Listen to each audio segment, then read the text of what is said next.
नमस्कार, मैं शिवानी मांगवानी और आप देख रहे हैं न्यूज लाइव।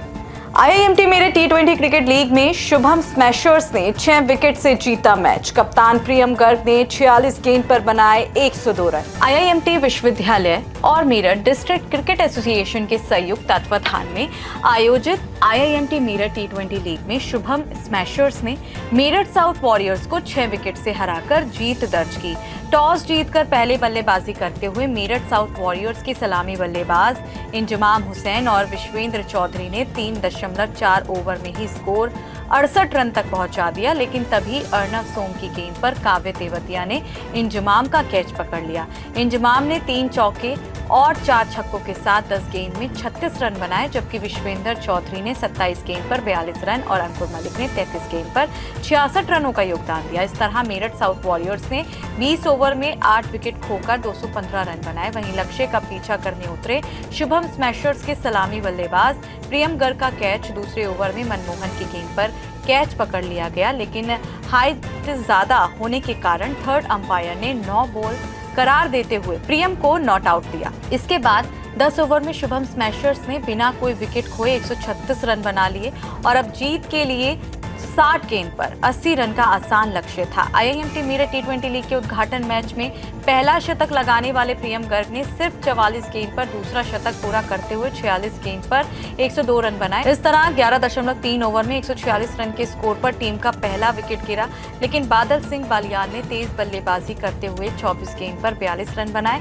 20वें ओवर की पहली ही गेंद पर प्रशांत राणा ने शुभम स्मैशर्स को 6 विकेट से जीत दिला दी।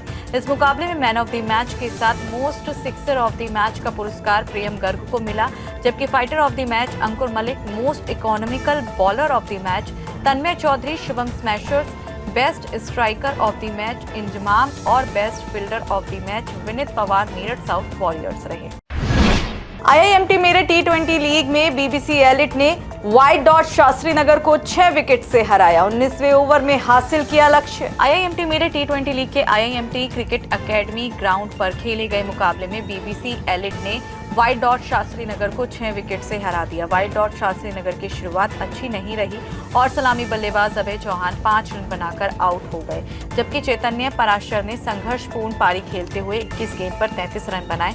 व्हाइट डॉट शास्त्री नगर पूरे ओवर भी नहीं खेल सकी और 18.1 ओवर में 153 रन पर ऑल आउट हो गई। बीबीसी एलिट के सुनील ने 4, जयवर्धन ने 3 और हर्षवर्धन ने 2 विकेट लिए। वहीं लक्ष्य का पीछा करते हुए बीबीसी एलिट के सुनील ने 4, जयवर्धन ने 3 और हर्षवर्धन ने 2 विकेट लिए। वहीं लक्ष्य का पीछा करते हुए बीबीसी एलिट के ईशु शर्मा ने 4 चौके और 4 छक्के के साथ 47 गेंद पर 58 रन, जबकि दिव्यांश राजपूत ने 29 गेंद पर 48 रन बनाए। इस तरह बीबीसी एलिट ने 19 ओवर में 154 रन बनाकर 6 विकेट से जीत दर्ज की। इस मुकाबले में man of the match Sunil Kumar, BBC Elite fighter of the match Vikas Singh, White Dot Shastri Nagar most economical bowler of the match Raghav Chopra, BBC Elite best striker of the match Shashank, White Dot Shastri Nagar और best fielder of the match Arjun Tyagi BBC Elite रहे, जबकि most sixer of the match का पुरस्कार issue Sharma को मिला। Match का live प्रसारण IIMT Meerut के यूट्यूब चैनल पर भी किया जा रहा है। पीएम मोदी ने किया एशिया के सबसे बड़े जेवर इंटरनेशनल एयरपोर्ट का उद्घाटन। कहा हर 2 मिनट में उड़ेगा एक विमान। प्रधानमंत्री नरेंद्र मोदी ने जेवर इंटरनेशनल एयरपोर्ट का उद्घाटन करते हुए कहा कि 2014 से पहले देश में केवल 74 एयरपोर्ट थे, जबकि आज ये संख्या बढ़कर 160 से ज्यादा हो गई है। जेवर एयरपोर्ट पूरी तरह शुरू होने के बाद यहां से हर 2 मिनट में एक विमान उड़ान भरेगा। प्रधानमंत्री ने कहा कि पिछले करीब 1 महीने में वेस्ट यूपी को विकास के 4 बड़े प्रोजेक्ट मिले हैं।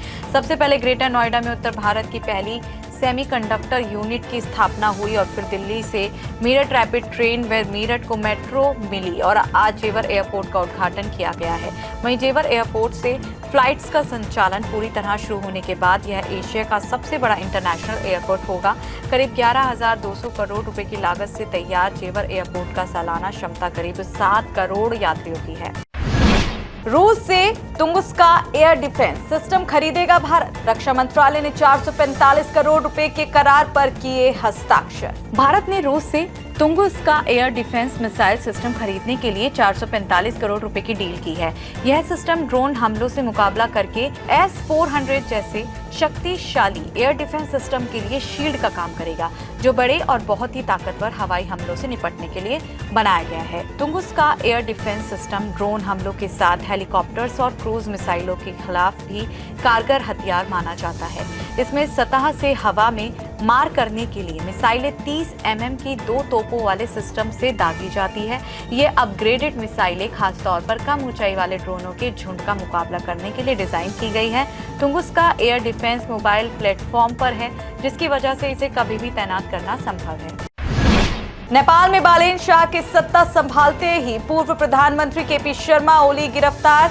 जेनजी आंदोलन के दौरान लापरवाही बरतने का आरोप। नेपाल के पूर्व प्रधानमंत्री केपी शर्मा ओली और पूर्व गृह मंत्री रमेश लेखक को पुलिस ने गिरफ्तार कर लिया है। पुलिस के अनुसार ओली को आज सुबह भक्तपुर के गुंडू स्थित उनके घर से, जबकि रमेश लेखक को सूर्य विनायक से गिरफ्तार किया गया। इससे पूर्व प्रधानमंत्री बालेन शाह की अध्यक्षता में हुई कैबिनेट बैठक में जांच आयोग की रिपोर्ट लागू करने का फैसला लिया गया। मामले की जांच पूर्व जज गौरी बहादुर कार्की की अध्यक्षता वाले आयोग ने की थी। आयोग ने रिपोर्ट में कहा कि जेनजी प्रदर्शन के दौरान हालात संभालने से गंभीर लापरवाही हुई, जिससे 77 लोगों की जान चली गई। वहीं आरोप साबित होने पर ओली और रमेश लेखक को 10 साल तक की सजा हो सकती है। रिपोर्ट में कई बड़े अधिकारियों के खिलाफ भी कार्रवाई की बात कही गई है। ईरान युद्ध में हूती विद्रोही भी शामिल। इजरायल पर किया बैलिस्टिक मिसाइल से हमला। ईरान इजरायल युद्ध में अब हूती विद्रोही भी शामिल हो गए हैं। टाइम्स ऑफ इजरायल की रिपोर्ट के अनुसार यमन में मौजूद ईरान समर्थित हूती विद्रोहियों ने इजरायल के दक्षिणी शहर बेरशेबा और आसपास के इलाकों को निशाना बनाते हुए बैलिस्टिक मिसाइल दागी। इजरायली सेना के अनुसार मिसाइल लॉन्च का पता चलते ही एयर डिफेंस सिस्टम को एक्टिव किया गया और खतरे को हवा में ही नष्ट कर दिया गया। इस युद्ध में पहली बार यमन से इजरायल पर हमला किया गया है और इसकी जिम्मेदारी हूती विद्रोहियों ने ली है। हूती समूह ने कहा कि ये अभियान मकसद पूरा होने तक जारी रहेगा। वहीं अमेरिका और ईरान के बीच सीज फायर को लेकर बातचीत में पाकिस्तान, तुर्की और मिस्र मध्यस्थ की भूमिका निभा रहे हैं। पाकिस्तान के विदेश मंत्री इशाक डार ने 4 दिनों में तुर्की के विदेश मंत्री से 4 बार फोन पर बातचीत की है। आईपीएल की शुरुआत से पहले ही चेन्नई को झटका। 2 हफ्ते तक टीम से बाहर रह सकते हैं धोनी। चेन्नई सुपर किंग्स का पर्यायवाची बने महेंद्र सिंह धोनी आईपीएल के शुरुआती 2 सप्ताह तक मैदान से दूर रह सकते हैं। धोनी के चोटिल होने के चलते सीएसके ने कहा कि वह इस समय रिहैब से गुजर रहे हैं। इसी कारण धोनी शुरुआती 2 सप्ताह तक मैदान से बाहर रहेंगे। आईपीएल में इस बार चेन्नई सुपर किंग्स का पहला मुकाबला 30 मार्च को गुवाहाटी में राजस्थान रॉयल्स से होगा। चेन्नई सुपर किंग्स के कप्तान ऋतुराज गायकवाड़ ने कहा कि संजू सैमसन उनके साथ ओपनिंग करेंगे और माना जा रहा है कि धोनी के गैर मौजूदगी में विकेट कीपिंग की जिम्मेदारी भी संभालेंगे। साल 2023 में खिताब जीतने के बाद धोनी ने अपने घुटने का ऑपरेशन कराया था और इसी कारण वह कम से कम बल्लेबाजी करने आते हैं और बैटिंग ऑर्डर में नीचे रहते हैं। आज के लिए बस इतना ही। कल फिर मिलेंगे देश और दुनिया से जुड़ी नई जानकारियों के साथ। तब तक के लिए देखते रहिए और सब्सक्राइब करिए IIMT मीडिया।